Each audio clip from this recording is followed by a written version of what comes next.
সাংবাদিক সম্পাদক মাহমুদুর রহমান সাহেব উনি একটি মামলায় জামিন চাইতে গিয়েছিলেন, তারপরে উনি কারাগারে আছেন। এই ঘটনা সবাইকে, আপনাদের অনেককে দুঃখ দিয়েছে, কাউকে ক্ষুব্ধ করেছে। আপনাদের কাছে মনে হয়েছে যে এরকম একটা ছাত্র জনতার বিপ্লবের পর আসা সরকার, এই সরকারের সময় কেন ফ্যাসিবাদ বিরোধী লড়াইয়ের অন্যতম অগ্রনায়ক মাহমুদুর রহমান ভাই কেন এখানে কারাগারে আছেন। তা আমি আপনাদেরকে একটু ব্যাখ্যা করি বিষয়টা। প্রথমেই বলে রাখি, আমি ওনাকে খুবই শ্রদ্ধা করি।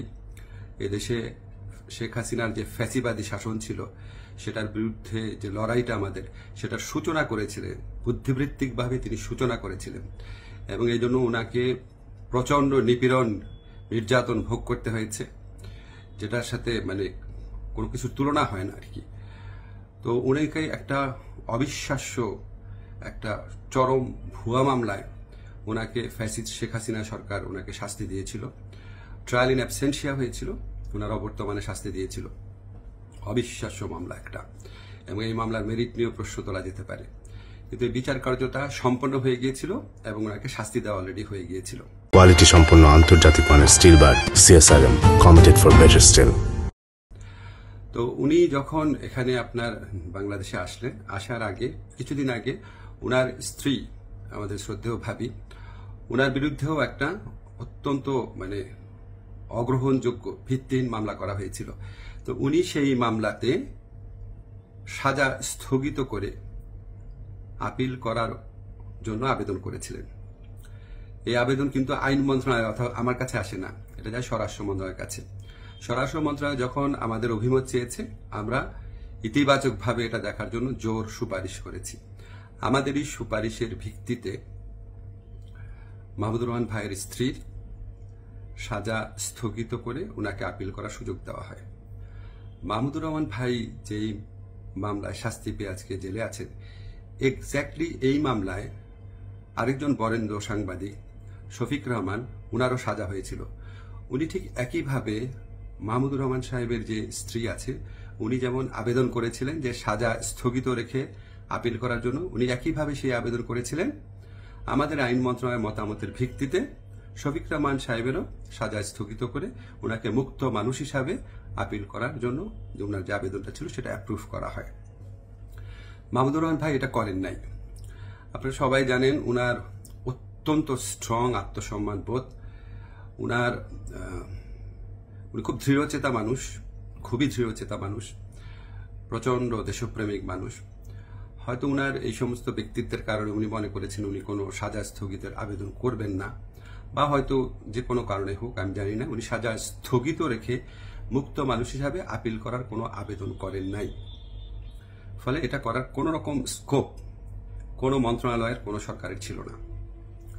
উনি উনাকে যেই আদালত এই ভুয়া মামলাতে উনাকে শাস্তি দিয়েছিল, উনি সেই আদালতে জামিন চাইতে গেছেন। আমাদের ফৌজদারি কার্যবিধিতে আছে, যদি কোনো আদালত কাউকে 1 বছরের বেশি শাস্তি দেয়, ফৌজদারি মামলা যদি 1 বছরের বেশি শাস্তি দেয়, তাহলে সেই আদালত দোষী সাব্যস্ত ব্যক্তিকে জামিন দিতে পারবে না, জাস্ট পারবে না, কোনো স্কোপ নাই।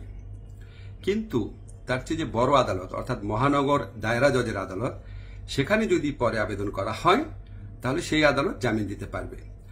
মাহমুদুর রহমান ভাইয়ের আইনজীবী যাতে মহানগর দায়রা জজের কোর্টে জামিনের আবেদন করতে পারেন, সেই জন্য রায় যেদিন হয়েছে ঠিক সেদিনই অত্যন্ত দ্রুততার সাথে ওনাকে সকল কাগজপত্র, রায় আদেশের কপি সহ পৌঁছে দেওয়া হয়েছে।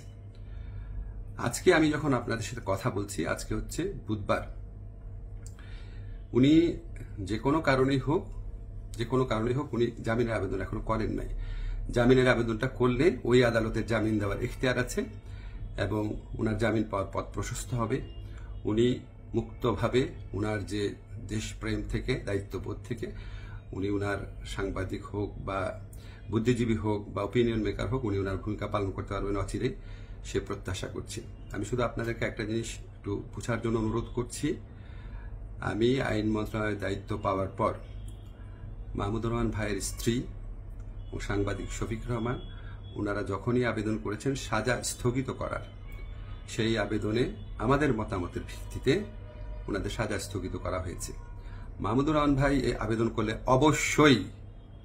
অবশ্যই আইন মন্ত্রণালয় থেকে ওনার সাজা স্থগিতের জন্য আমরা সুপারিশ করতাম। আমরা সেই সুযোগ পাই নাই, এখানে আমাদের কিছু করার ছিল না। আমরা মনে করি যে মাহমুদুর রহমান ভাই উনি যত তাড়াতাড়ি, আমরা বলতে আমি নিজের কথা বলছি, যত তাড়াতাড়ি মুক্ত হয়ে আমাদের এই দেশ করার যুদ্ধে ওনার জায়গা থেকে নেতৃত্ব দিবেন, তত এটা দেশের জন্য মঙ্গলজনক। আমি আশা করব খুব দ্রুত ওনার জামিনের আবেদন করা হবে, যাতে ওনার জামিনের পথ প্রশস্ত হয়। সবাইকে ধন্যবাদ, ভালো থাকবেন।